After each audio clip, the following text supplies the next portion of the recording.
So, welcome to this online event with the title The US and the Israeli-Palestinian Conflict, One State Solution, Two State Solution, or No Solution at All. And this online event is part of a cooperation we have, the Institute has with the Austrian Ministry of Defense, and it is supported by the US Embassy in Vienna. And I'm excited because it's the first of a series of online events under the title A Brand New World, Shifting Powers in International Politics. And under this title, we are elaborating on topics, events, and fields in which the radical changes in the international order can be observed. Next week, on November 30th, there will be the second episode of the Brand New World series with Saskia Stachowicz. And she will be moderating a discussion with Deva Woodley from the New School for Social Research in New York, and with Tina Kempin-Reuter from the University of Alabama in Birmingham. And the title of this next episode of our series is The US Elections 2020, What Future for Democracy, Social Movements and Human Rights. As regarding our today's topic, let me make a short introduction. Over the last years, there have been indeed tectonic shifts ongoing in the Middle East region. And just to mention some of the divisions that have become even deeper within the Middle East region is the position towards Republican Islamism, represented by the Muslim Brotherhood. And another question that is divisive in the region is how to deal with Iran and its regional ambitions. And the Trump administration set its priorities from the early days on. It has made clear that it has a very anti-Iranian position. And even before being elected, Trump announced that he would, one of the first actions he would do was to revise the Iran deal and to contain Iran. And within this policy of containment of Iran, you can see throughout the Trump administration over the last 4 years, the ambition to create and construct a new regional alliance between Arab states such as Saudi Arabia and the Gulf states on the one hand, and Israel on the other hand. Therefore, it was no surprise in hindsight that actually Trump's first foreign visit after his inauguration was to Saudi Arabia and to Israel, and that it included also a major, if not to say the largest arms deal ever. The victims of this new anti-Iran security alliance, if we want to call it that way, seems to have been the Palestinians. And the Trump administration's policies did not only include unconditional support for Israel and its settlement policies, but also controversial issues such as the recognition of Jerusalem as Israel's capital, and the decision to move the embassy then to Jerusalem, the stopping of payments to UNRWA, the United Nations Relief and Works Agency for Palestine refugees in the Near East, and generally all aid to Palestinians in the occupied West Bank and Gaza, the closure of the Palestinian mission in Washington, D.C., and the recognition of the annexation of the Golan Heights. While the US withdrew from the Iran deal in 2017, also the ambition to build a regional security alliance against Iran has gained speed, at least the part that includes the normalization of relations between Israel and the Arab world. In September 2020, very recently, Bahrain and the United Arab Emirates signed a peace treaty with Israel, which is really revolutionary. And in October, Sudan joined this trend and agreed to normalize relations with Israel. And there's also rumors that Pakistan might be next in line. At least Pakistani Prime Minister Imran Khan talked about pressures on his government to normalize relations with Israel. And what's particularly interesting is that he stated, or that he indicated at least, that these pressures were coming from another Arab country, supposedly Saudi Arabia. A statement he later withdrew, but it's still there online. And there is another news that went viral over the last days, which is Prime Minister Netanyahu's visit to Saudi Arabia.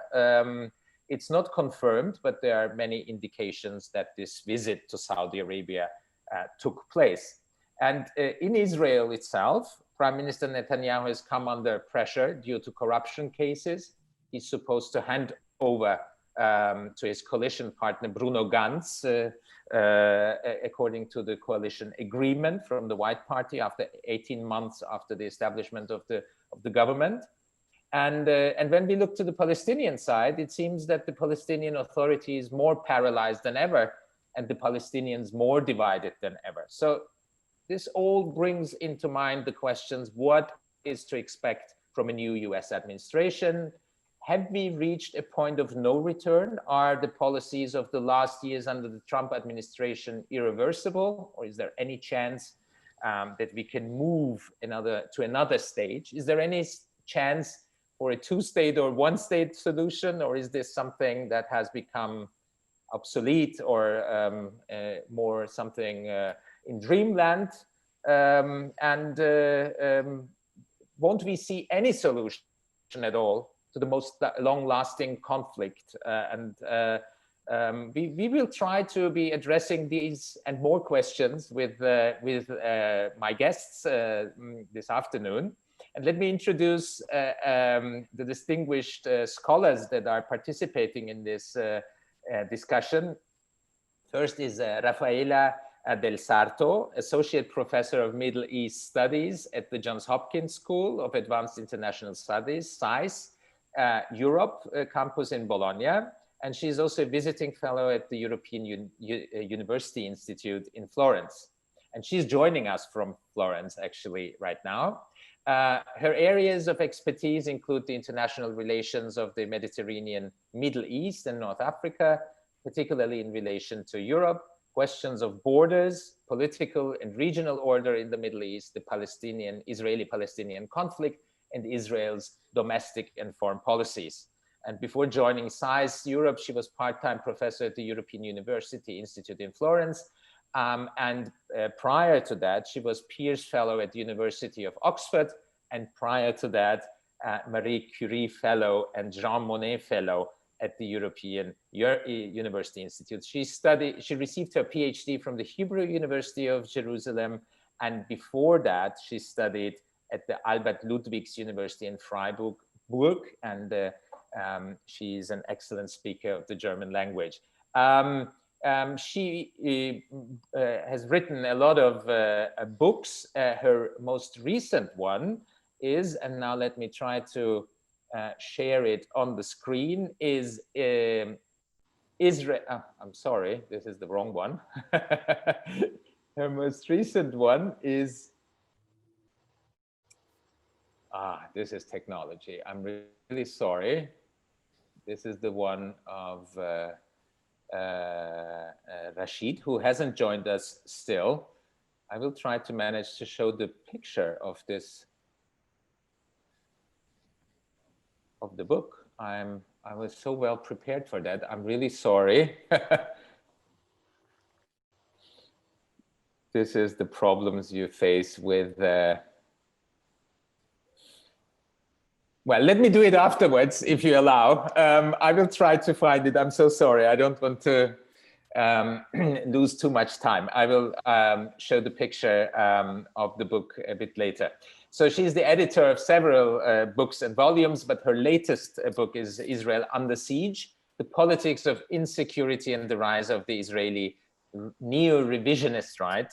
It's published with Georgetown University Press in 2017. And in this book, she examines the creation of Israel's neo-revisionist consensus about security threats and regional order, and how and why a no-compromise approach to security and the Palestinians has taken hold of Israeli politics and society from 2000 on.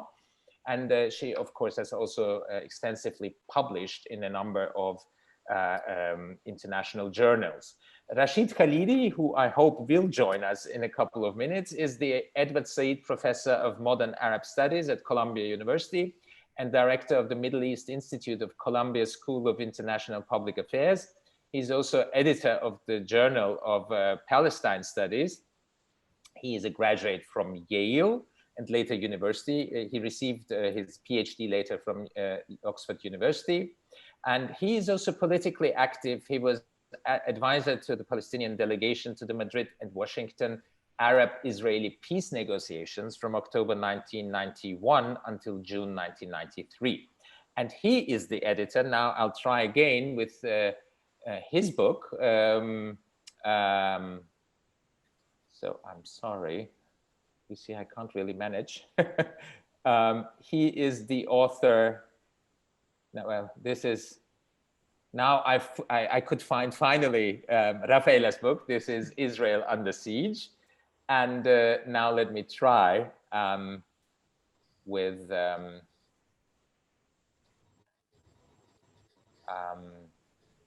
Rashid Khalidi's book cover.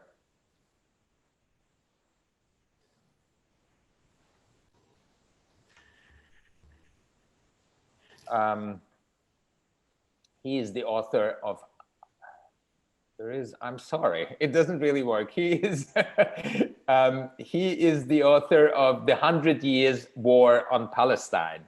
And I wanted to show you the cover of the UK edition. It's a must book if you want to understand the conflict and its history. And he's also the author of several other books, articles, and op-eds. And he's a frequent commentator in US and international media. And Gideon Levy, third participant, is a journalist and author. Mr. Levy writes opinion pieces and a weekly column for the newspaper Haaretz. And he has also, he was also politically active, I mean, really in politics within the Israeli Labor Party. But his journalistic work has focused more and more on Israeli occupation of the Palestinian territories and the consequences of occupation for people. And for his reports and comments, he has won prizes on human rights in the Israeli occupied territories, such as the Emil Grünzweig Human Rights Award in 1996, the Anna Lindh Foundation Journalism Award in 2008, the Peace Through Media Award in 2012, and in 2016, the Olaf Palme Prize. He's the author of the book Punishment of Gaza, where he tracks Israel's policies of raw military power, which have the ultimate aim to deny Palestinians any chance of forming their own independent state. And now let me finally also try to share, let me try if I manage to share your book. No, I'm sorry, it's still Rafaela's. Apparently I have to close this one in order to be able to share. Yes, this is Gideon's book, highly recommended.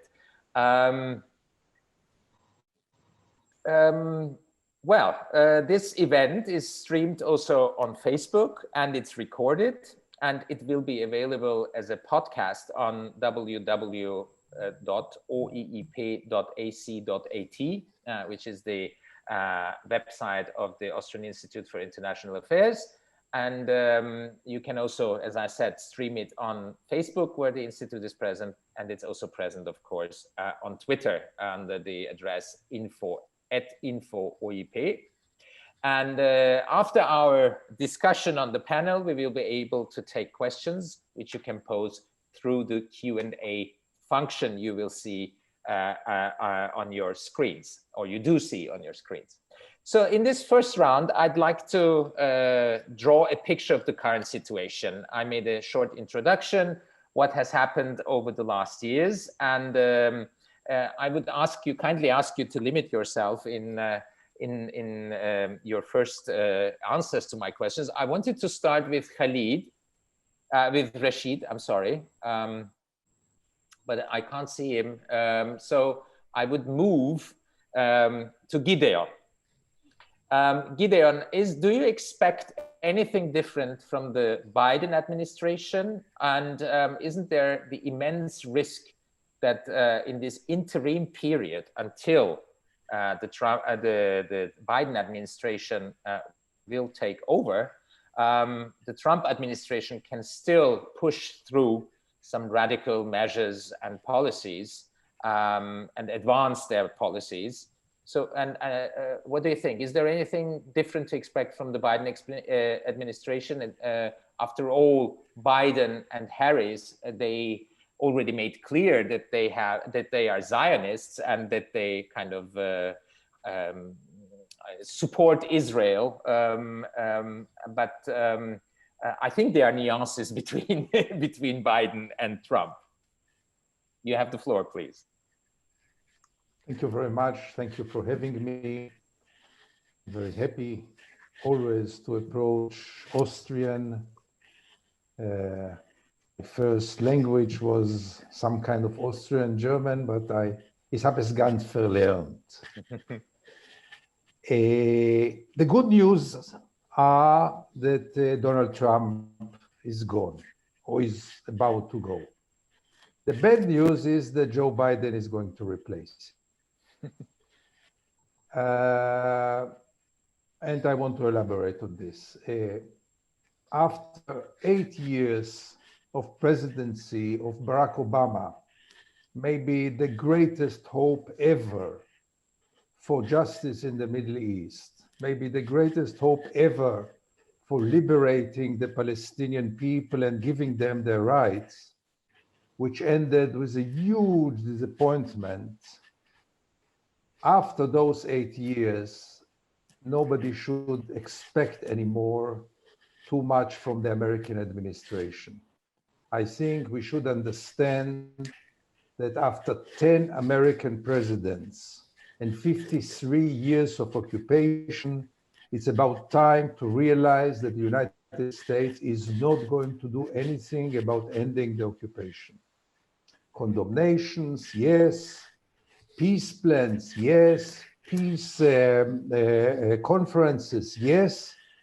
But no pressure on Israel to put an end to the occupation. This didn't happen for 53 years. It will not happen anymore. The second thing that we should realize by now is that due to this and to other factors, the Israeli occupation of the West Bank, in another way also of Gaza, is a permanent phenomena. It's not a temporary phenomena. We can't call it anymore as a temporary phenomena because 53 years and we are much farther from ending the occupation than ever before. It's not like we are getting closer, we are getting just farther and farther. So we have to realize that the occupation is there to stay and that the United States, no matter who is the president, is not going to put an end to it, even though, this must be said, any American president could have put an end to the Israeli occupation within months. But this didn't happen and will not happen, no matter who will be the president. Now you asked me about this interim time. The only focus is obviously about Iran. Nobody expects anything else. And here, you know, the unexpected can happen. I hope that nothing will happen in those days. And I think that Joe Biden will get back to the agreement with Iran, which is the best that we can wish to. But I want all of us to remember that by the end of the day, with all the dangers from Iran, with all the risks and interests, by the end of the day, the core issue is the Palestinian issue, and nothing will be solved in the Middle East. You can have peace with Saudi Arabia and all the Emirates together. As long as this core issue will not be solved, there will be no stability. Did I answer your question? Yes, thank you. My follow-up question would be, so how will the Israeli government, Netanyahu and other people try to use this interim time. Do you see there are any dangers that they kind of are going to push ahead, like with the annexation of the occupied territories? Is there something to expect in that regard, or? No, the annexation is off the table, especially after those agreements with the Emirates and Bahrain and Sudan and maybe more countries. This is a game changer in the Middle East. I wouldn't ignore it, because those coalitions, which are all not pro-peace coalitions, but anti-Iran coalitions, those coalitions shape a new reality in the Middle East, and I don't want us to underestimate it. The fact that Netanyahu went to Saudi Arabia 2-3 days ago, half secretly and half denied, but he was there. You can't underestimate developments like this. So Israel will, the annexation is obviously off the table. Israel can do very little in this time in terms of settlements. Maybe they will try to build here and there to steal some other Palestinian lands before Biden will get into office. But basically, we are not going to face a major change. And Biden, I must say, for him, the Palestinian issue is last in his priorities. He has many more urgent things to deal with. I don't think he will be very involved. Maybe in the Iranian question, yes, but not in the Palestinian question. And this will have to wait maybe many more years. Let me ask my second question, Rafaela, if I may. Rafaela, let me put it a bit provocantly. Can't we say that the Trump administration has set many things in motion that, like, we seem to have a stalemate before, that things are kind of won't change for a very long time. And then we see within these 4 years, even if we might not support the motivations behind it, but hasn't the Trump administration changed a lot of realities on the ground? And as Gideon said, we can't really deny that it's the importance of these new peace treaties. What do you make of it, and what do you think, how will it really change the future of the region? Yes, thank you. Thank you for having me here, first of all. Yes, I would agree. I think that the Trump administration has set several important developments in motion that are probably unlikely to be reversed. For one, I think that it has legitimized the idea of annexation, at least among millions of Trump supporters. And even more so, it has legitimized the idea of rewarding Israel for not doing it, right? It has, of course, also legitimized Israel's sovereignty over all of Jerusalem up front without any strings attached. And then Gideon, and also you, Cengiz, you mentioned that before. Of course, it has the normalization agreements have a major impact on the regional order. Now, as we all know, that these developments have been in the making for years. They build on extensive, but until then, secret business and security relations between Israel and most notably the Emirates, but also some connections with Oman and a little bit of Saudi Arabia. Now, of course, we can look at the bright side. And if we look at the bright side, well, normalization and peace agreements between former adversaries are, well, always positive developments. And I think that they may also present an opportunity to put the Palestinian question back on the table, but that will depend on the Arab states, right? I think that Saudi Arabia's position here is interesting because Mohammed bin Salman's father, King Salman, seems to insist that normalization with Israel, Saudi Arabia's normalization with Israel, should follow the resolution of the Israeli-Palestinian conflict. So could be an opportunity, right? And we can also think about another impact as far as Israel is concerned. I think that these normalization deals have an important psychological effect because they promise to reassure Israelis that not all the Arabs want to destroy Israel and that there is no existential threat. And as you know, this narrative has been pushed by Israel's right-wing leaders, usually helping them to stay in power. So a reassessment here is certainly positive. Making Israelis feel more secure has important domestic and also international implications. But I also fear that Israel's right-wing leaders will play up again the narrative that Iran is an existential threat, both to legitimize any actions against Iran and to divert the attention from domestic problems, including Bibi's corruption scandals. And I think it's important to keep in mind here that even Ehud Barak, Mr. Security, Tukur, has refuted the assessment that Iran is an existential threat. For him, Iran is a threat, but not an existential one. And there are many other personalities from Israel's security establishment that have a very similar assessment. But I think what is also important to consider is are the motivations and the nature of these normalization deals. It's obvious that a major objective here is to be able to openly confront the common enemy, Iran. And another motivation, which I think is no less relevant, regards the trade in advanced weapons and surveillance technology. Now, the Arab states can now acquire advanced weaponry from the United States, such as the F-35 fighters in the case of the Emirates, without Israeli objection. And they may now also buy weapons and advanced surveillance technology from Israel itself. And to put it very bluntly, as I have recently written together with my co-author Charles Lowry, well, Israel has the technology and the Gulf monarchies have the money. And we should not forget in all of this that we're talking about Arab countries with an appalling human rights record. The Emirates have been very successful in their PR campaign in presenting themselves as a moderate and modern country. Netanyahu himself described the Emirates as an advanced democracy.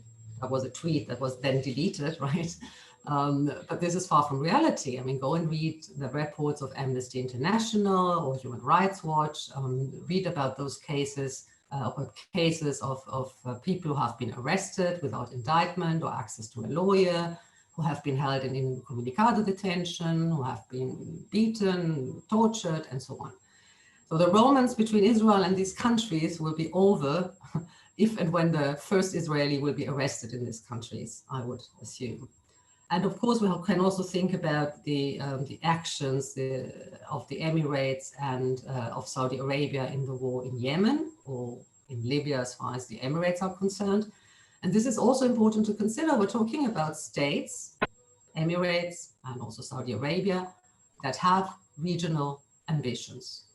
And so providing these repressive states with advanced weapons and surveillance technology is, well, it's great news for the weapons industry, whether in the US or in Israel or elsewhere.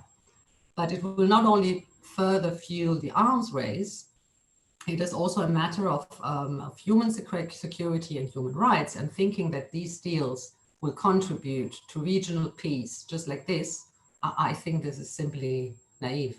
Mm. And can I ask a follow-up question? So what happens, I mean, as the anti-Iran policy or the anti-Iran element is such an important dimension of this new emerging alliance in the Middle East. What happens, because we saw that also under the Obama administration, a kind of division and between the U.S. administration and Israel, and is the Israeli government driving further to kind of communicate and establish contacts within the U.S. with right-wing groups and so on and so forth as supporters. So what do you think if Trump kind of goes back to the Iran deal? Would that change the whole situation in the region? Because kind of the US support for this alliance falls away, it's breaking away, and then is this alliance strong enough to survive without the US against Iran? I hope you meant whether Biden will go back. Oh, sorry, I'm sorry, I wasn't even aware of that. I very much hope that it will be Biden going back, sorry, right? yes, right. Biden, of course. Yeah, well, I think that there will be tension, certainly. I mean, the moment that Biden goes back to renegotiate with Iran, and the Iranians have already made it clear that it will not be a piece of cake, let's put it like that. In that moment, there will be tensions certainly arising between the US and the Israeli government, but also between the US and Saudi Arabia, or the Emirates for that matter. And I think also that's also why I think that the Biden administration has this is going to be a very difficult issue to deal with, because he can really also count on domestic opposition on this issue, right? So it will not be, smoothly going back to what happened before, because the realities in the Middle East have changed in the meantime. This is also why we can say that the changes that the Trump administration has set into motion, they have an impact. They have a long-lasting impact, right? It's not something that you can just walk back. And I basically also agree with Gidon Levy that I don't believe that Middle East policies will be the major priority or the main priority of the Biden administration. I mean, this administration will have to deal with so many domestic issues that I don't see the Middle East being immediately the first priority. And the problem is that obviously things can change in the meantime, making it also more difficult for Biden to reverse or to try to reverse some of Trump's policies. Thank you. Gideon, can I ask you a question about the entanglement of the Israeli government with groups within the US and right-wing groups, but also in Europe? I mean, it seems that the Netanyahu governments over the last years have tried to establish contacts with far right-wing groups, and as I said, within the US and within Europe. I think it's a very dangerous game, because it takes hostage Israel hostage in that regard, and on the one hand, and on the other hand, I feel like maybe it has somehow paid off, because it's like so many countries have confirmed what happened over the last years and are kind of supporting unconditionally Israel's policies. Yeah, it's a very good question, if I may. I think that Israel got two strategic decisions in the last decade under Netanyahu, and both of them are very, very important. First, Netanyahu came to the conclusion concerning mainly the American Jewry that they are by far too liberal for his policy, and he needs to find another group power in American society. And he found, obviously, the evangelists, who are much bigger in numbers and are very, very influential in the United States, as the new friends of Israel. Those people support the occupation blindly and automatically, the settlements, everything that Israel does, no matter that part of them are almost declared anti-Semites, no matter that part of them believe that this is just a transition period, and after the big war, the Jews can go to hell. We will not get into it. For now, they are the new allies of Netanyahu, of Israel, of Netanyahu in the United States.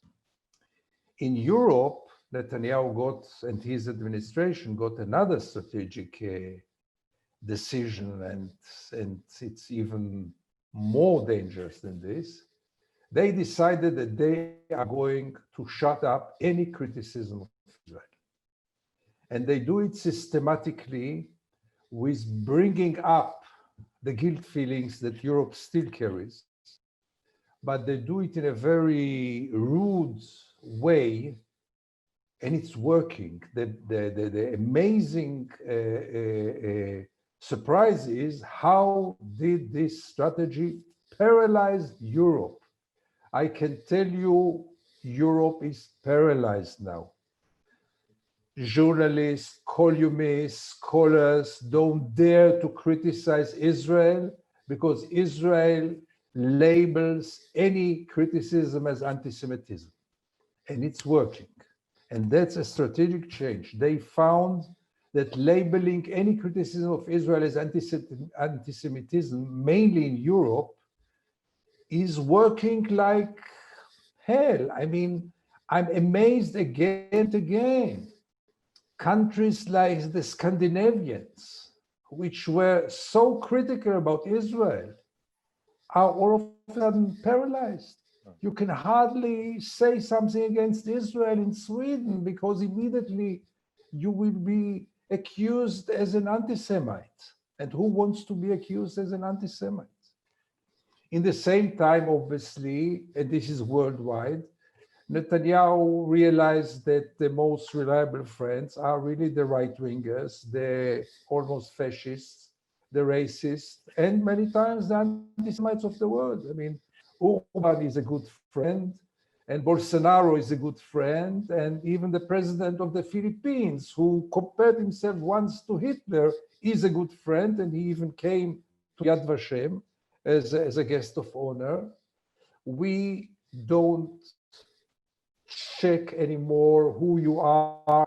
There's only one criteria for friendship with Israel now, and this is: do you support the occupation, yes or no?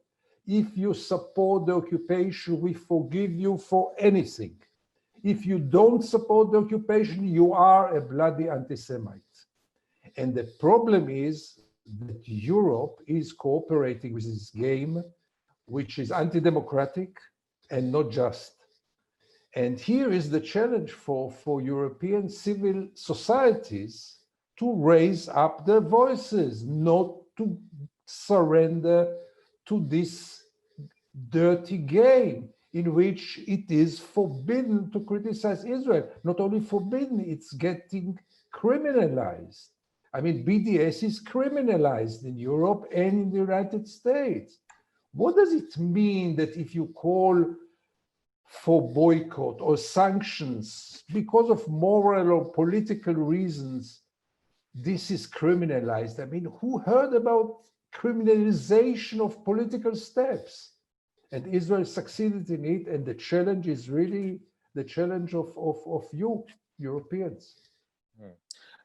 I think the boycott has been often compared to the boycott of Jewish shops in the 1920s and 30s. Why to compare it to the boycott of Jewish shops and not to compare it to the sanctions against Russia after invading Crimea? Why to compare it to the Jewish boycott and not to compare it to those who want to boycott sweat shops in Southeast Asia because they are not just? Why not to compare it to a boycott over the meat industry, which is not a moral industry for many, many people? Why this is legitimate to boycott the meat industry and to boycott an industry which is being established on injustice and stealing lands is criminalized? I mean, yeah, it was terrible under Hitler and many terrible things happened. But does this mean that Israel can do whatever it wants, or whatever you do against Israel is immediately Nazi, neo-Nazi, or anti-Semite? By all means, not. To add to that, what I also find quite difficult and also dangerous is the kind of coalition you find, or let me put it in another way, Islamophobe and Islam racism that is kind of using pro-Israel policies, statements, and so on, kind of to disguise their own racism. And Israel has been presented by these groups and people as kind of the bastion and as a country that is at the forefront in the fight against radical Islam and so on, right? It's like South Africa was presented as the front, the outpost of the West against the communists in Africa. The same rhetorics. I will come back to Rafaela and the question, what can Europe do? But I feel like we really have to also mention, so what about the Palestinians in all this, Gideon? What is the situation of the Palestinians? We have drawn the picture on the regional kind of level, on the international level, and this also mentioned the situation within Israel. I think it's important to mention that the Israeli public opinion, and this comes out from your book, Rafaela, has moved more and more to this security threat perception. So, but what is the situation among Palestinians, Gideon? Is there, I see also a big division within the Palestinian community. Oh, I see Rashid Khalidi joining us. Hi, Rashid. Hi, I'm so sorry. I had a time issue. That's absolutely fine. You are really far away. You're joining us from New York. I did the whole introduction in the beginning. Again, I apologize. I'm so sorry. No worries. Hi, Gideon. How are you? Hi, Rashid. I'm so happy to see you. Good to see you. So we're in the middle of the discussion, and I was asking, we were kind of drawing the picture on the regional level, on the international level, and also the shift within Israeli society more to the right, more and more to the right. And my question was, what is about the Palestinians? Is it okay, Gideon, if I pass on the question Absolutely. to Rashid? Sure. What is the situation among Palestinians? I see a lot of divisions. There's a lot of criticism. There has been a lot of criticism also in the past about the authority. But what I read recently is a major criticism that they are almost kind of expecting the Biden administration to go back to the time before Trump. And this seems rather unrealistic. What is your judgment? And are there other groups and movements that might play a role in the next future? Yeah. Well, I think that the assessment that they are expecting things to be better under Trump is accurate insofar as their expectations are concerned. They're clinging. Under Biden? You mean? Sorry, under Biden. I apologize. I did the same mistake.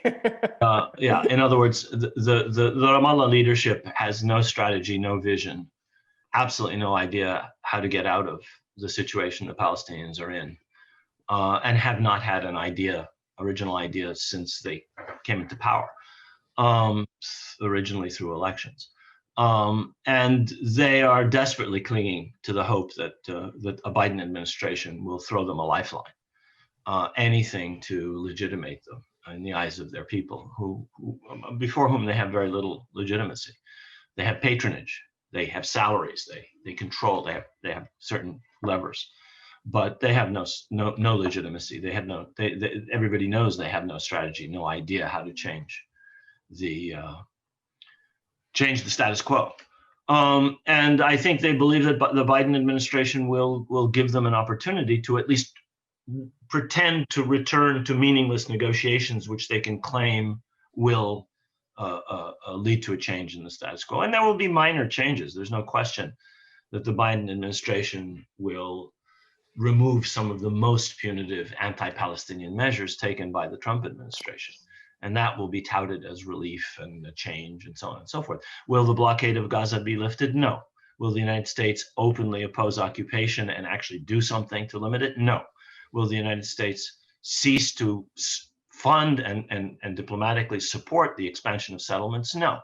Will the United States stop considering the security of Israel as Israel defines it as the most sacred principle in American politics? No.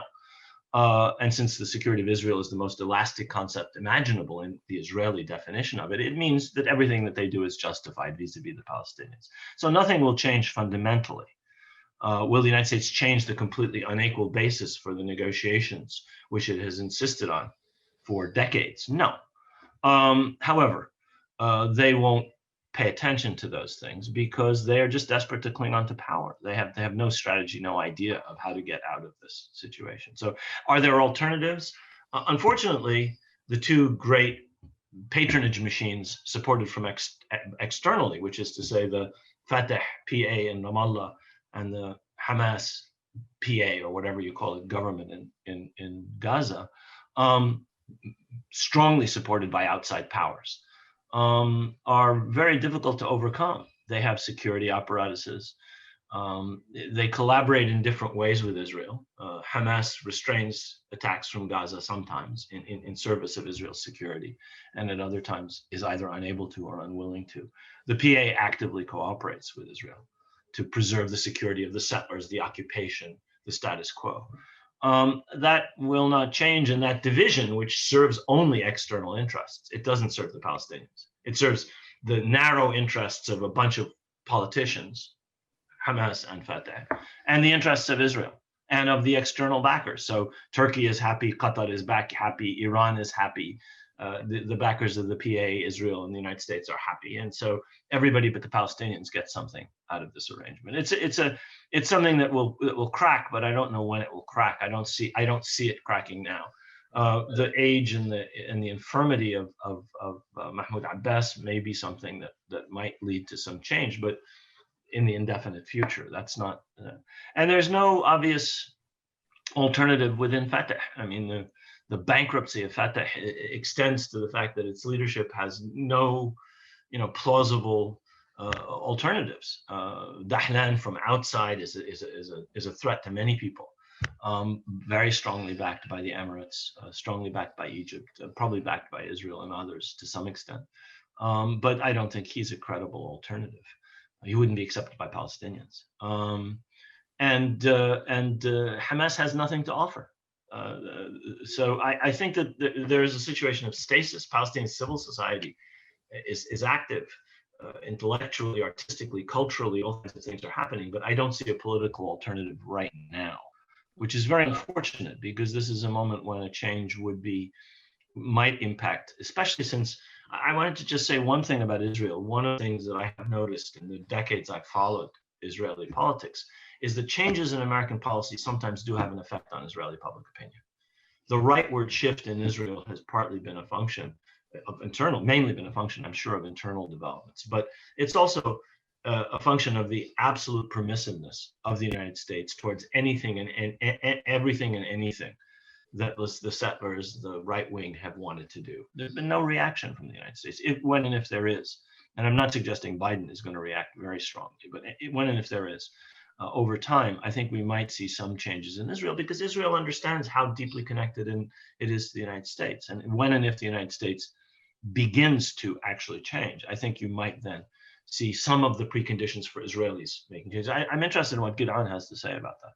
I will get to Gideon in a minute. Let me just ask you: does that mean that actually the two-state solution has become completely obsolete and it's not anymore on the table under these conditions, or? I mean, I'd say three things. First of all, we have a one-state solution now. Mm-hmm. Since 1967, we've had a one-state solution. There is one state between the river and the sea. And in the indefinite future, there will be one state between the river and the sea. There has not an Israeli leadership that I'm aware of since 1967 that was willing to accept absolute, real Palestinian sovereignty anywhere within the land of Israel. By sovereignty, I mean control of borders, control of airspace, control of underwater resources, control of exit and entry. That is not on the table. So we have a one-state solution. If you don't have sovereignty, you have one state. The state of Israel is the sovereign over everything from the Jordan River to the Mediterranean, and will be for the foreseeable future. That's the first thing. The second thing is both advocates of one state and advocates of a two-state solution have never answered the key question, which is how do you get there? How do you change the status quo so that we have either an equitable and just one state, Palestine, Israel, call it what you want, or a fair partition of the land of Israel, of Palestine, Israel. And I have strong arguments against both. The advocates of both, who live in a dreamland, advocates of one state, never will talk about how do you overcome privilege?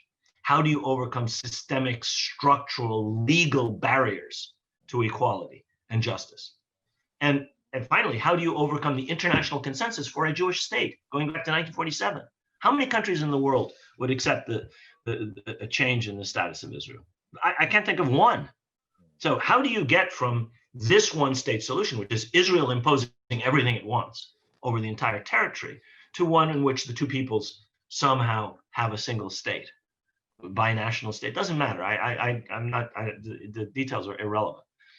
Similarly, there has been a bulldozer that has never stopped since 1967, flattening the possibility of two states. Since 1967, since Allon, since the government that met in June and July of 1967 and started planning for the future of the territories that Israel had just occupied. That bulldozer has been, among many other things, operating to ensure that there never would be the possibility or the preconditions for a second sovereignty within the land of Israel, as they saw it. Now, the Labour government wasn't as committed to the greater land of Israel ideology as Jabotinsky's followers, as the revisionists, as Likud are. And they've been the dominant trend since 1977 in Israeli politics. But it doesn't matter. The bulldozers were operating. And who is going to stop that bulldozer? I mean, you want two states? What's going to stop the process, the inexorable process of usurpation, annexation, paving, encirclement, and so on, which has reduced the Palestinians to the situation that they're in? And it's been going on for 53 years. And so you talk about two states. What will change that? How do you propose to change that? How could we change that?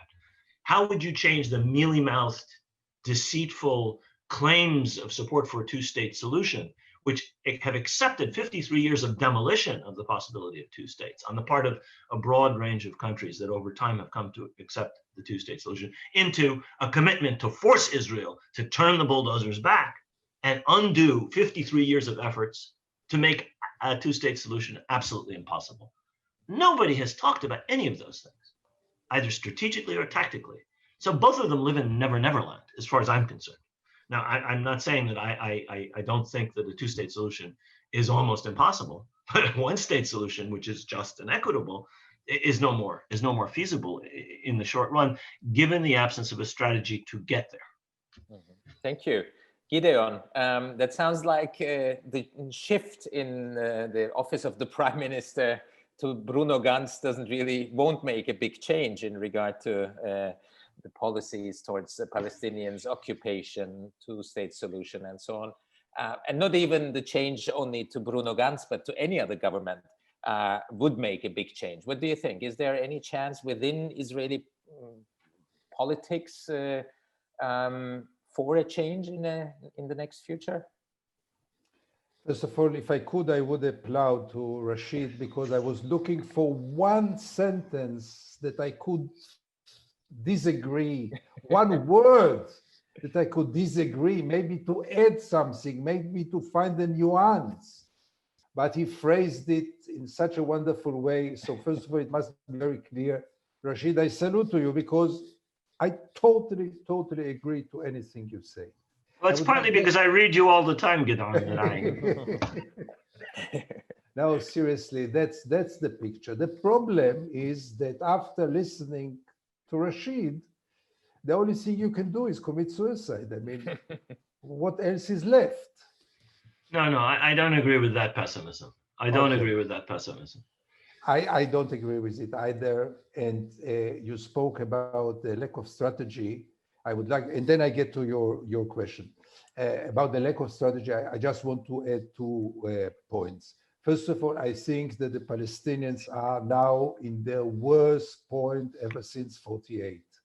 They were never in such a low point like now, which makes things obviously much worse. And I think the first step that I would recommend the Palestinians is to forget about the dream of the two-state solution and to start to speak about equal rights. I know the journey is very, very long, but you have to start with something.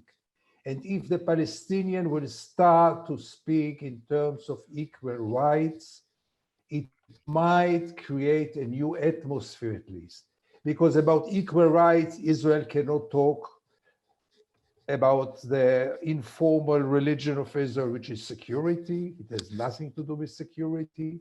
When you speak about equal rights, you can't speak about not having a Jewish state because Israel had the possibility, the opportunity to have a Jewish state, but Israel preferred a non-democratic apartheid state. It was Israel's choice to give up the Jewish state in terms of even not having a Jewish majority.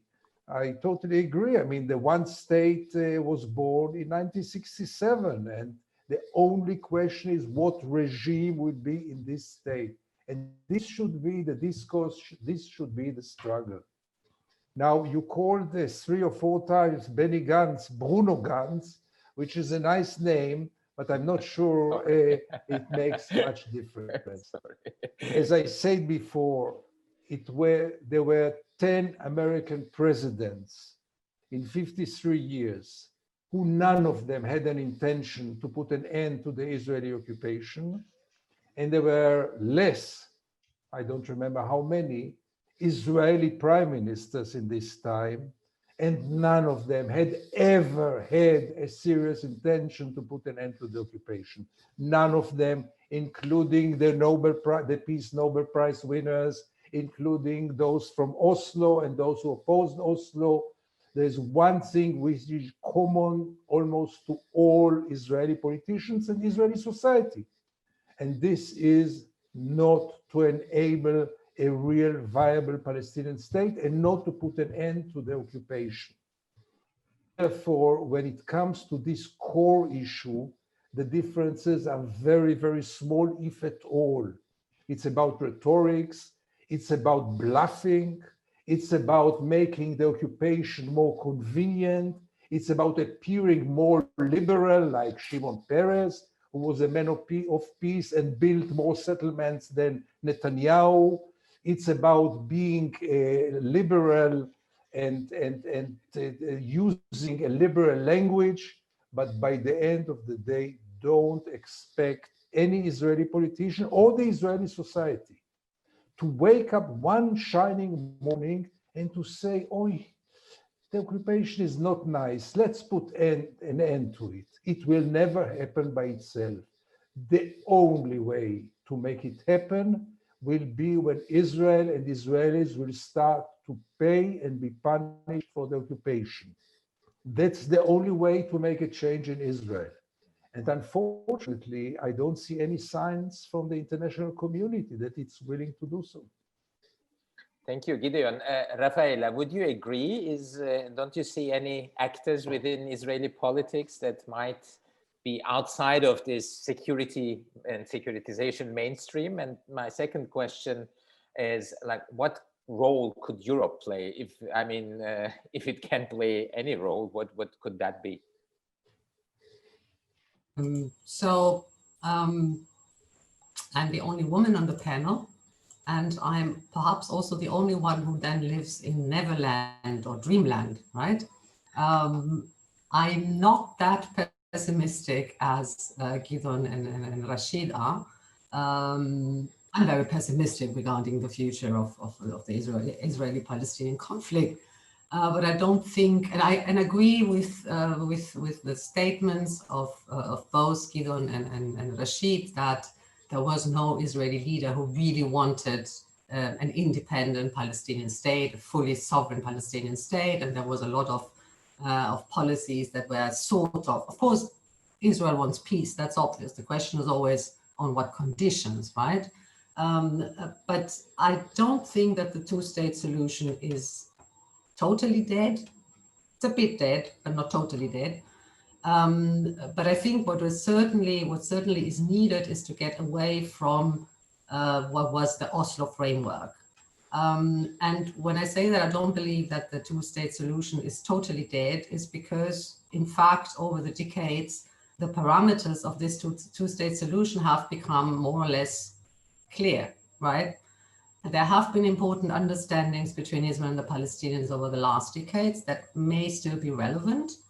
For example, I'm thinking here of the understanding reached in 36 meetings between Israeli Prime Minister Ehud Olmert and Palestinian President Mahmoud Abbas in 2008. Perhaps both sides had more time to continue the negotiation, the conflict may have been resolved back then.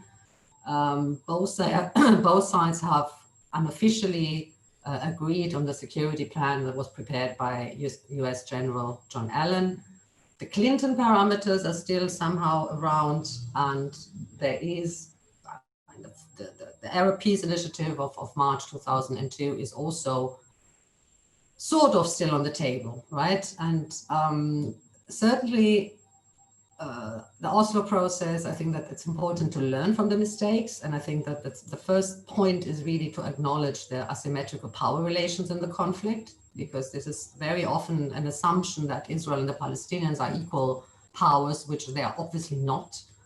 There would be a need to define a clear and limited timetable. You need a strategy in how to get there.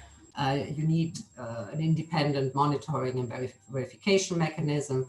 You could bring in the Arab states, those that are that are normalizing their relations for them, for example. And so certainly there needs to be a strategy at the international level if the two-state solution should be put back on the table. As I was saying before, I don't expect a Biden presidency to rush and to go and restart negotiations on that, or try to revive negotiations on that. But perhaps there should be some more pressure from the international community, including the Arab states that are currently thinking of also normalizing relations with Israel. And as I said before, there is an opportunity here. Whether it will be used is a different story, but I think there is an opportunity there. That's just for my trying to be positive, trying to think positive and not to be too pessimistic. But of course, I mean, if the Biden administration doesn't take a step there, and the international community doesn't react and doesn't think of a strategy, which would also include to delimit clear red lines, right? What is acceptable, what is not acceptable, then it's just going to go on like that, like it has been going on since 1967 with this one-state solution, which is obviously not a one-state solution with equal rights, obviously. You asked me about the Europeans. Well, the Europeans. Well, theoretically, the Europeans have, of course, continued to defend the two-state solution. They have Europe's positions have followed the body of international law, including UN Security Council Resolution 242 and 338 and subsequent resolution.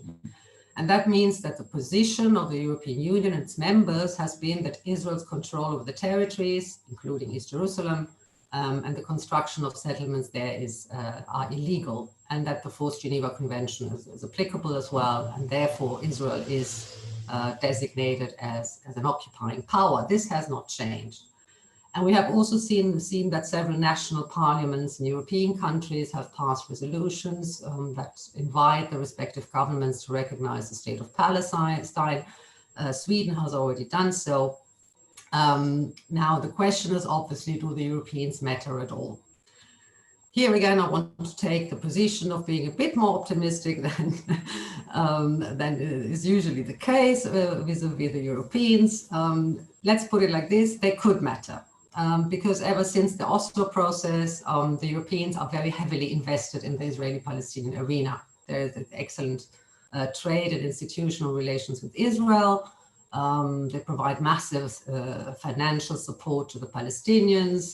The EU and its members are the largest donors to the Palestinians, right? And they have also continued to criticize Israeli policies vis-a-vis the Palestinians. The problem is that this criticism has remained without consequences. And the question is obviously, why is this so? And I think there are several reasons. And the most important reason is the institutional setup of the European Union, because there's the separation between trade relations, which is mainly the purview of the European Commission, and other foreign policy issues. And for any decisions here, for instance, a change of policy or defining red lines vis-a-vis Israel, you need in most cases an agreement between now 27 members. And as you can imagine, this is almost impossible to achieve.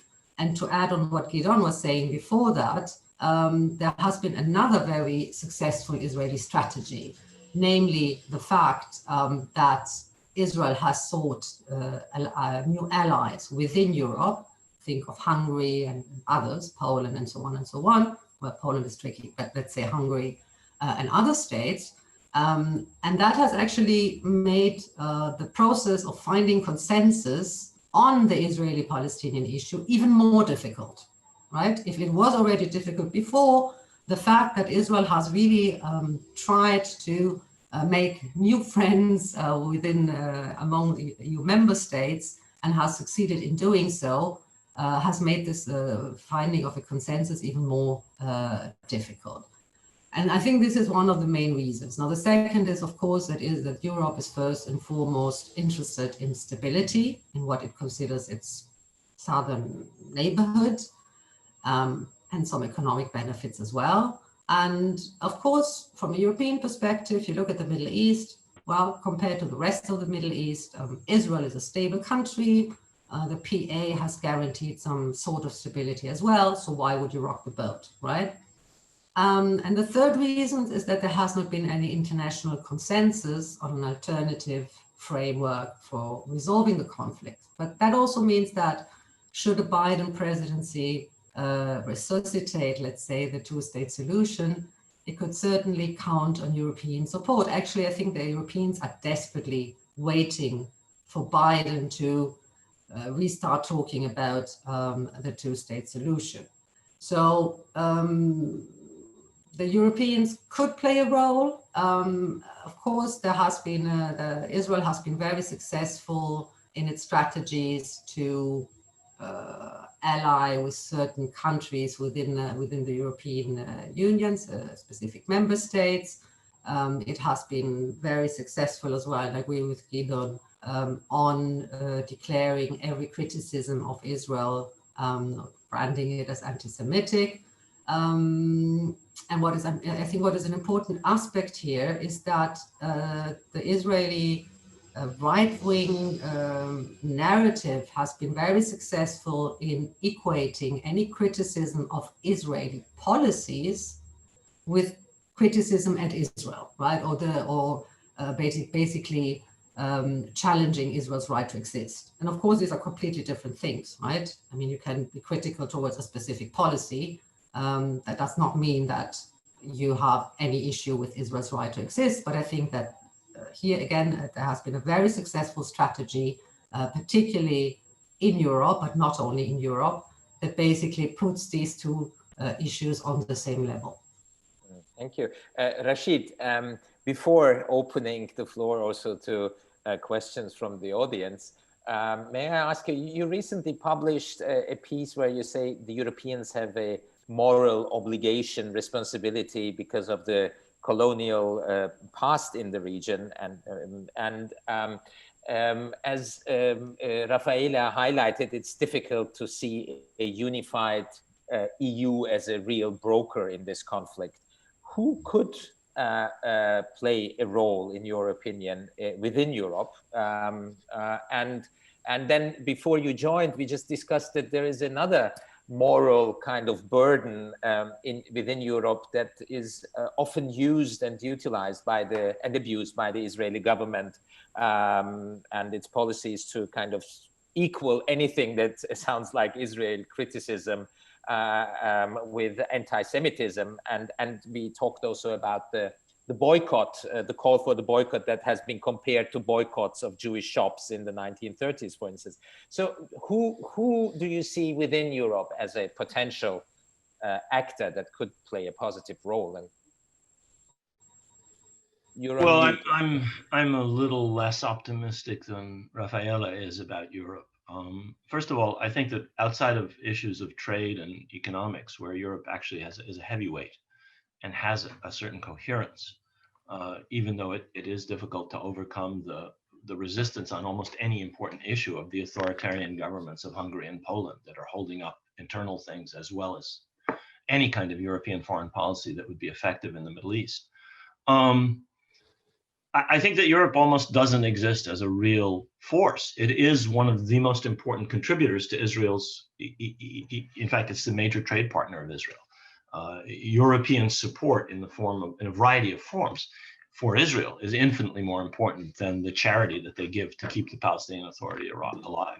Europe is the largest single donor to the PA, which essentially keeps that institution on life support in order to provide, as Rafaela correctly pointed out, stability in the status quo, which means the Palestinians are subjugated and given narcotics to stay quiet.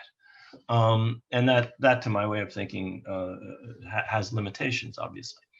But as far as a unified foreign policy, exactly as Rafaela put it, successful Israeli diplomacy, as well as the right-wing nationalist orientations of the authoritarian governments of some Eastern European countries, and their very close alignment with the Netanyahu government, mean that Europe cannot act as a unit.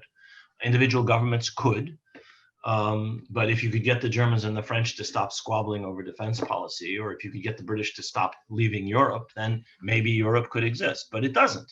I mean, Britain is leaving. The French and the Germans, whose original agreement created the foundations for the EU, can't stop fighting. We don't know who's going to become the chancellor in Germany. So I would argue Europe doesn't exist as a unit. I don't think we should pay any attention to it. It's irrelevant. Unless and until, as Gidon says, painful sanctions are imposed that force Israel to change its policies, that all of the talk in the world is irrelevant. And Israel ignores it, as it should. I mean, the contempt that Netanyahu shows for American slaps on the wrist, and has shown over the decades. I mean, he's insulted Biden when he was vice president every time he came to Israel by announcing some kind of violation of the so-called rules about settlement expansion or whatever. And the Americans took the insults and just kept going. And the Europeans, similarly, are treated with the contempt that, frankly, I think they deserve by the Israeli government, because they understand that Israel will continue to have a trading partner. They will be able to send their football teams and their singers to the Eurovision Song Contest. They're part of Europe.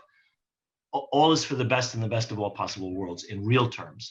And whatever little silly slaps on the wrist that the EU administers verbally have absolutely no importance. So I don't think it's worth discussing, frankly. I think that there could be change, and there are potentials within Europe, because many Europeans have the same kind of sense that many Americans and others in the world have, which is that the policies of their governments have not been effective in resolving this conflict, and that something much more fundamental has to be done. And I think that that's where, over time, hope resides. In the United States, the same thing is true. The leadership of the Democratic Party is as pro-Israel as any group in the history of the United States. They are not going to change the policies that the Clinton or the or the Obama administrations followed in their basic outlines. And those are policies that have helped Israel to put the Palestinians where they are. Those are policies that enabled Israel's subjugation, domination, and occupation of the Palestinians. Those are the policies of the Democratic Party. That's the platform that the party adopted. They refused to use the term occupation in the Democratic Party platform that was adopted this summer. So at that level, we can expect nothing, whether from Europe or from the United States. However, things are happening at another level, in the level of public opinion, on the level of young people in the Jewish community, on the level of university campuses, on the level of the base of the Democratic Party, where survey after survey after survey shows increasing sympathy for the Palestinians and an increasing willingness to criticize Israel.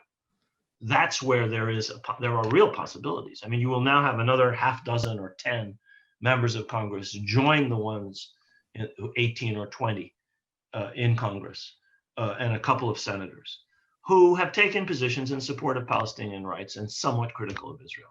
This is unprecedented in American history. There never was a group in Congress that supported any form of Palestinian rights, ever in the history of the United States, since Woodrow Wilson until today. Now, that may or may not continue. I think it is growing, frankly. I mean, when I see what happens on college campuses, when I see what's happening among young people in the Jewish community, it is clear that there's a change taking place that will lead to further change. That may or may not happen. The counteroffensive has been savage. Treatment of critics of Israel as if they're anti-Semites. The incorporation into law of the IHRA definition, which basically says if you say anything negative about Israel, it's racist or whatever, you are an anti-Semite, is part of a massive, well-funded international effort Israeli Ministry of Strategic Affairs, every major pro-Israel group in the United States, similar groups in Europe, they're working there on the same playbook. They're using the same terminologies in Germany, in the United States, in France, in Britain, taking account of local conditions. And that counteroffensive is evidence of how effective some of the changes in civil society have been.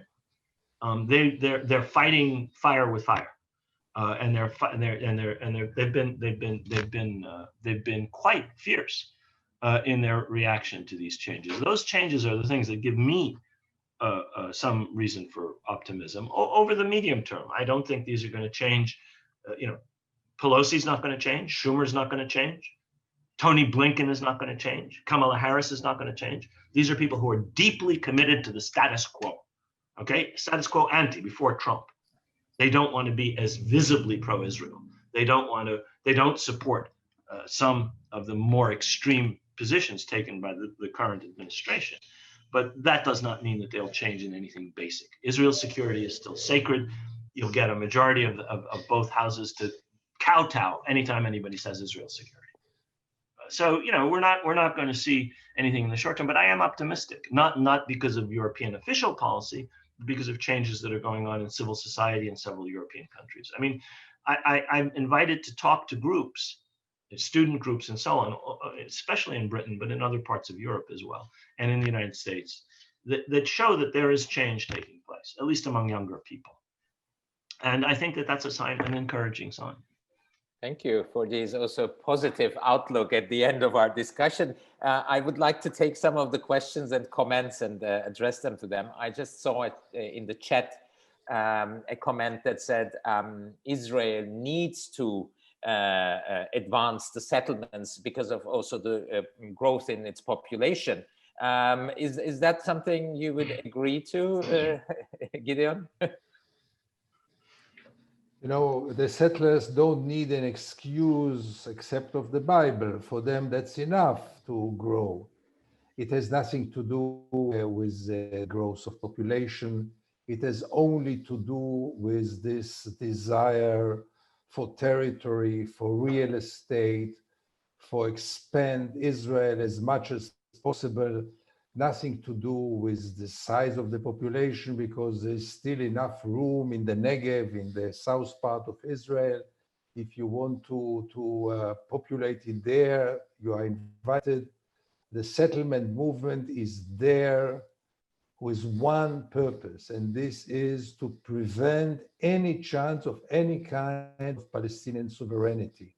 And that's the purpose, and they achieved it, and they won. We have to realize we are facing a situation in which 700,000 settlers, including East Jerusalem, are there, and they are the most powerful political group in Israeli society, and no one, no Israeli politician will be able to evacuate 700,000 settlers who are so powerful in Israeli politics without a kind of pressure from the outside, as I said before, without Tel Aviv standing up and telling the settlers, listen, we are paying a hell of a price for you, and we are not going to continue to pay this price. But obviously, this is far from happening right now. Tel Aviv is not paying any price for the crimes of the occupation and any price for the settlement. And as long as Tel Aviv doesn't pay any price, why would Tel Aviv care? Tel Aviv couldn't care less about the occupation. Thank you. I just saw another question actually to you again, Levi. Gideon, sorry, Mr. Levi. You mentioned in your talk that the US could end the Middle East conflict within weeks. He says, Georg Schildhammer asks how, and he asks also if a solution to the conflict would change relations between the West and the Muslim world. I don't know if Rashid will agree with me, but I think for many years that once, if there would have been an American president who would really want to put an end to the occupation, he could do it within months. I mean, what is Israel without American support? Just declare that one screw of one Israeli jet will not be supplied to Israel, what can Israel do? Just declare that you stop with the vetoes in the Security Council. Just declare you stop financing the occupation. Just declare you put sanctions on Israel, and the next day Israel is not there. I once wrote, and this might interest you in Austria, once I wrote that Austrian Airlines can make peace. You ask me, how can Austrian Airlines make peace? It was in one of those operations in Gaza, I don't remember which one, in which all the Western airlines stopped flying to Israel. Austrian Airlines was the first one. I can assure you that the Israelis would have gone crazy after a few more days of no flights to Israel. Just ask the Israelis for visas. Just ask the settlers not to be allowed to enter any European country. And you see the outcome. Just treat Israelis as Israel is treating Europeans who are critical about Israel in the airport. Just treat Israelis as, God forbid, Israel is treating Palestinians with American passports like Rashid. And you will see the difference coming. But no one has the intention to do so because Israel had successfully paralyzed any kind of criticism, as I said before, by labeling it as anti-Semitism. And the world is cooperating with this dirty game. Thank you. Rashid, would you like to add something? I couldn't agree more. And it is an understanding of the absolute vulnerability of Israel, as Gideon has just said, which has led shrewd politicians like Netanyahu and his predecessors to understand how important it is to build up their support in the United States and Europe. I mean, I'm a historian, and I'm struck by the fact that when he left the Ottoman Empire in 1915 or was expelled, David Ben-Gurion went directly with Yitzhak Ben-Zvi, the second president of the state, the first prime minister, to the United States to work for 4 years building up the Zionist movement in the United States. They understood profoundly how absolutely dependent the Zionist movement was on external support. It has always been one of the great strengths of the Zionist movement and of the state of Israel since 1948, that it understood profoundly how important that was. Netanyahu has not wasted a minute in building up his ties with the Republican Party. The depth of Israel's connection to the evangelical base of the Republican Party is breathtaking. This is an insurance policy against what Gideon is talking about. If the United States were to decide that it is in some way contrary to the national interest of the United States to support this or that Israeli policy, that would change in a minute. And it is to ensure that that doesn't happen, that the constant politicking, the constant lobbying, the constant direct involvement in American politics by Israeli politicians is ceaseless. I mean, Netanyahu has spoken twice to a joint session of Congress. The only world leader to be given more than one such opportunity was Winston Churchill. He spoke 3 times to joint sessions of Congress. And this is not effort wasted. They understand how absolutely dependent they are. You know, Israel is a nuclear superpower. It's a regional power. It's a technological power. It has a vibrant economy, et cetera, et cetera. But it is extremely dependent on Europe and the United States in multiple ways: capital inflows, investment, air travel, visas, Eurovision Song Contest, the psychological idea that we are okay because they accept us. The moment that stops, Tel Aviv will rise up against the settlers. The moment that stops, and it can be put, and you can go back and look at the different times when the United States has forced Israel to do things: sale of some weapons to Arab countries, agreements like the Sinai and Golan disengagement agreements, things that Israeli politicians had to be forced to do. Israel bends when the United States says this is in our absolutely vital national interest, the JCPOA, the agreement with Iran. When the United States said, we're going to do this, Israel had no choice but to bend. It could resist it, and in the case of Netanyahu, it has resisted. the agreement with Iran. But there's going to be an attempt to reestablish that agreement, and they will walk over Israeli objections as they walked over them under Obama. If they were to do the same thing vis-a-vis, say, settlement or occupation, or any of a number of issues relating to the Palestinians, which are not seen as strategically important and therefore not in the national interest, and therefore no politician is willing to, fight the lobby and fight all of the issues that they're going to face if they were to do it.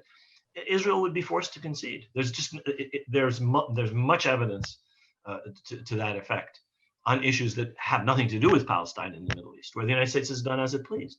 When it had to win the Cold War and win Egypt over from the Soviet Union, they forced Israel to withdraw from Sinai. They forced them to withdraw from Sinai. Did those Israeli governments want? No, they wanted to keep Sinai. They wanted to keep the oil. They wanted to keep the tourist sites. They wanted to keep the strategic depth, and they left. They got a wonderful deal, of course, but that was American pressure that forced Israel to do something that was in the U.S. strategic interest. The Cold War was more important than Israel, Zionism, whatever.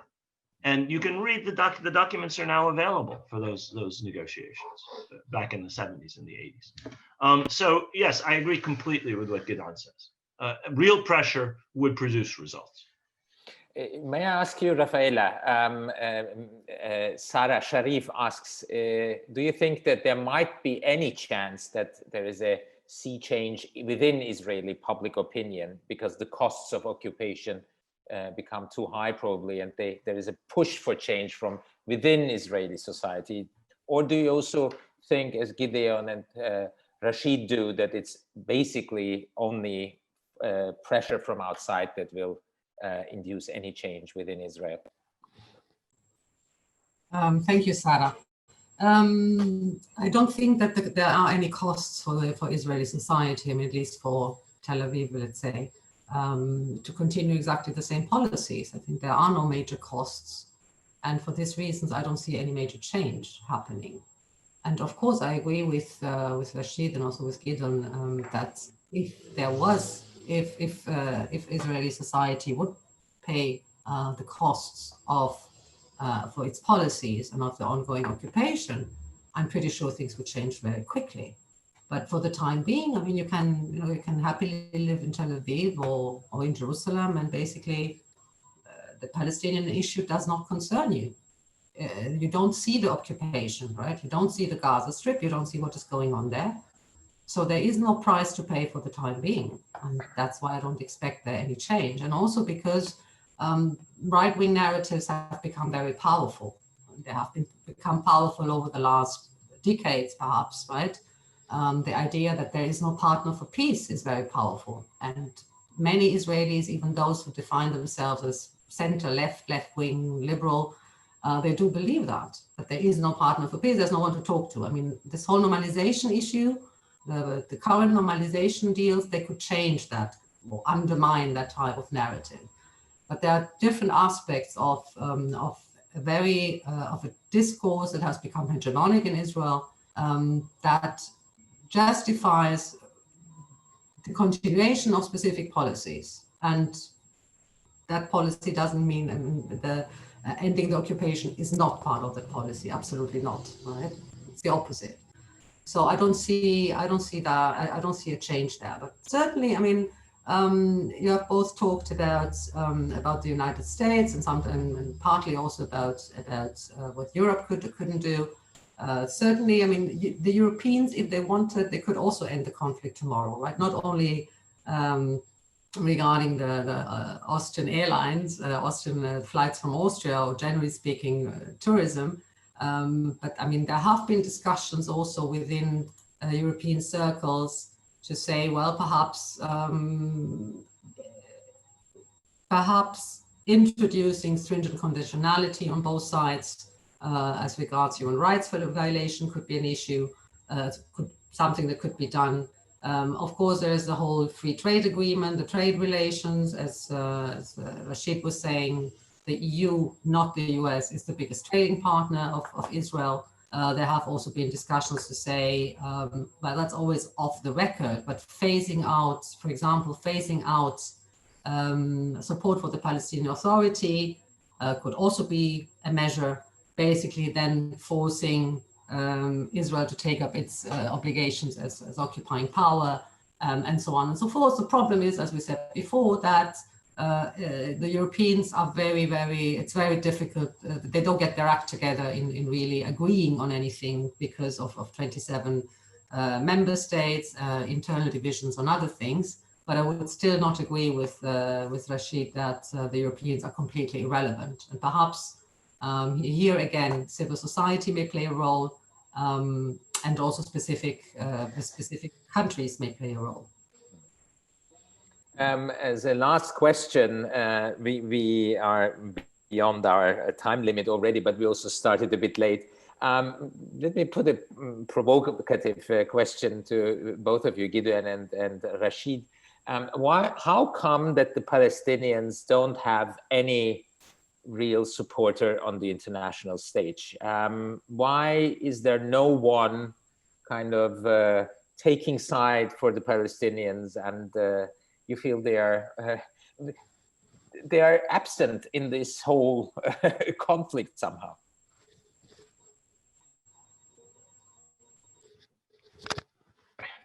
Should I start, or? As you like. Yes, please.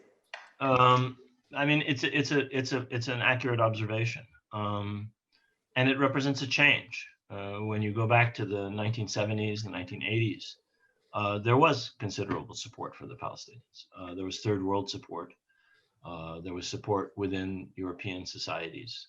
There was support all over the world. You could see that with the invitation of Arafat to address the General Assembly. You could see that with a number of countries that opened missions, PLO missions.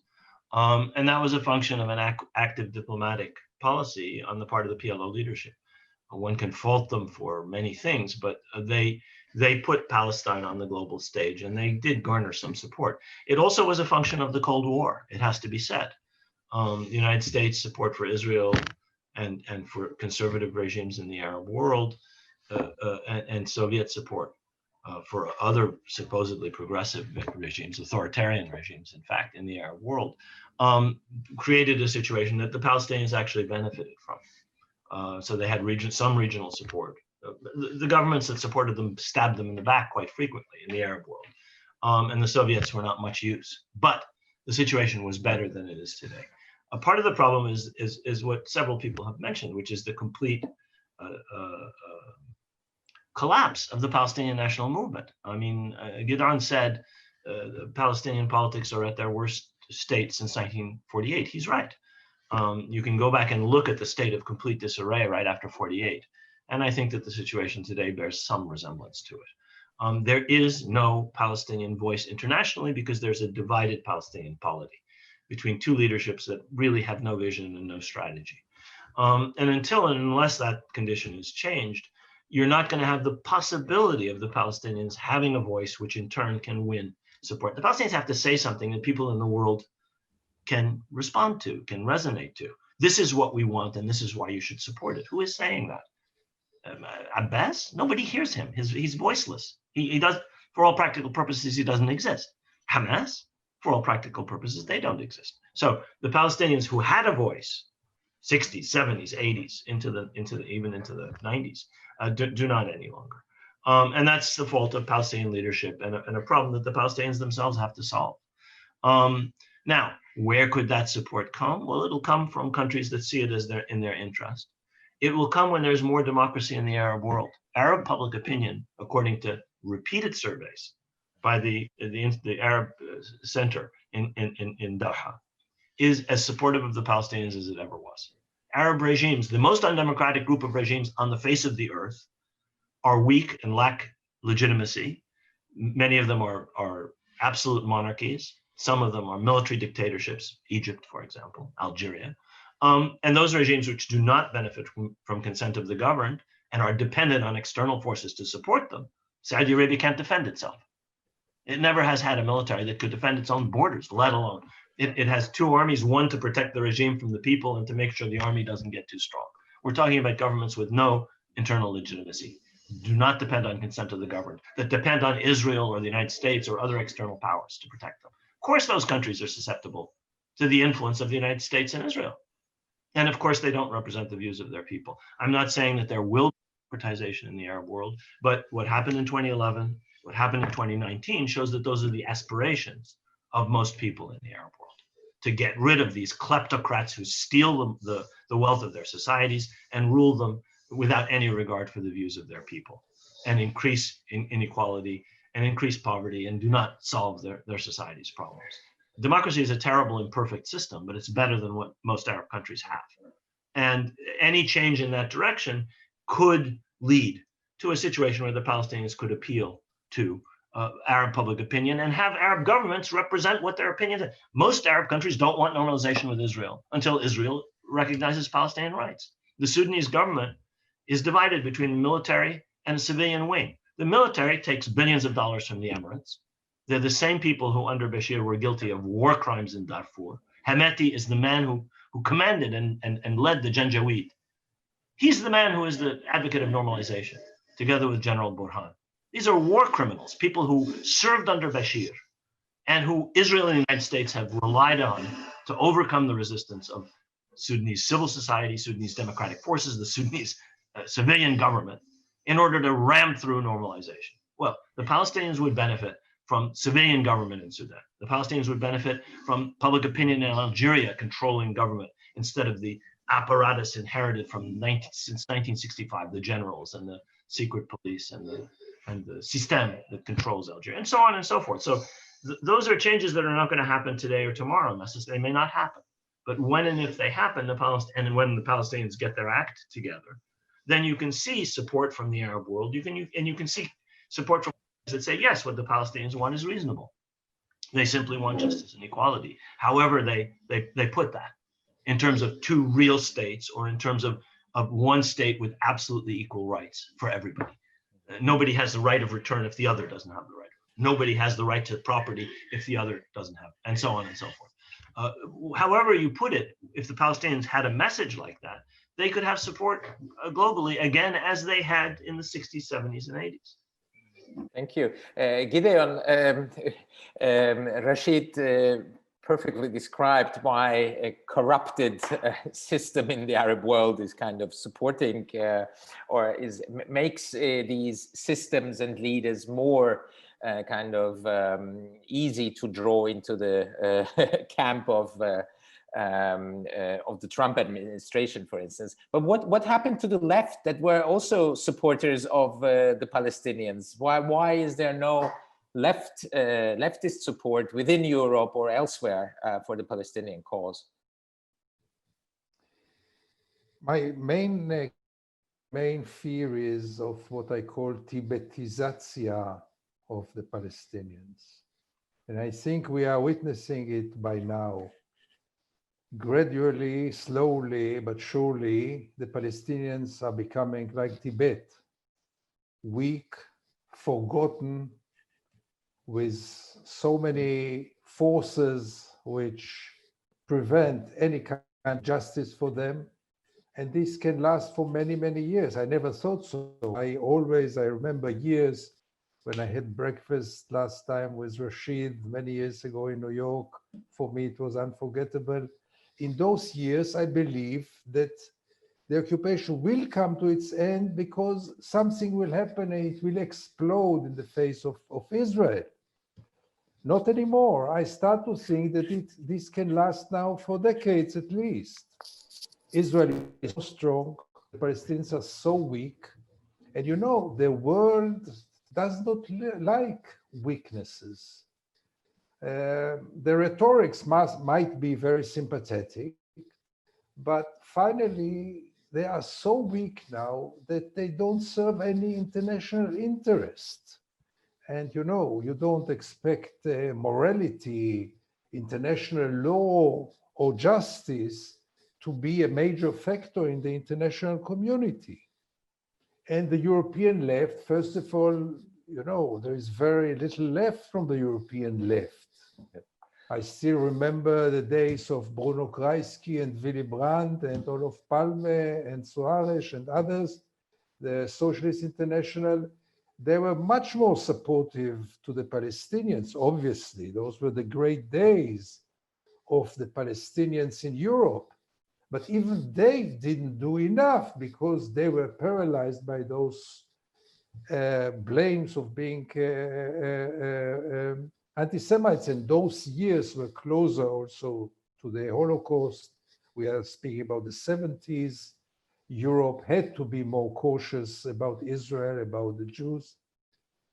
Right now, just to maybe end it in a more hopeful way, I connect myself totally to what Rashid and Rafaela say, that we need now a new message, a new discourse. That's the only thing that can be a beginning, a start of a change. And I repeat myself, but I have to emphasize it again. The message from the Palestinians must be, we are struggling only on one cause now. We are focusing our struggle only on one issue, equal rights. We ask equal rights. The Palestinians are, as far as I know, the only people in the world who are not citizens of any state. I don't think, Rafaela and Rashid, is there another example of a people who has no citizenship of any state? The struggle must be focused there, equal rights. I think many people will connect to this. By this, you neutralize anti-Semitism, security, and all the traditional excuses of Israel to commit all the crimes. And it might bring also a new wave, a new spirit to the international discourse, because, you know, who can say no to equal rights? And if Israel says no to equal rights, Israel declares itself officially as an apartheid state. And then the challenges of the international community. Are you ready to accept another apartheid state? Or you are ready to deal the second apartheid state in this very same way as you dealt with the first apartheid state in South Africa? Thank you so much. Thank you, Gideon. Thank you, Rafaela. Thank you, Rashid, for this excellent discussion. Thank you all for listening and also posing your questions. And on the note, equal rights, I think that was a way forward, as you suggested, Gideon. Hopefully, there is a change we might not see yet, but hopefully we will see it soon. Thank you all again for joining. Have a great night. Have a great day, Rashid, in New York. Thank you and bye. Thanks. Thanks for having me. Thank you for having us. Thank you very much. Thank you. Thank you. Bye-bye. Bye, Rafaela. Thank you. Bye, Gideon. Bye. Thank you, Rashid. Cengiz. Bye, Rafaela. Thank you. Bye. Bye, Bye, everybody.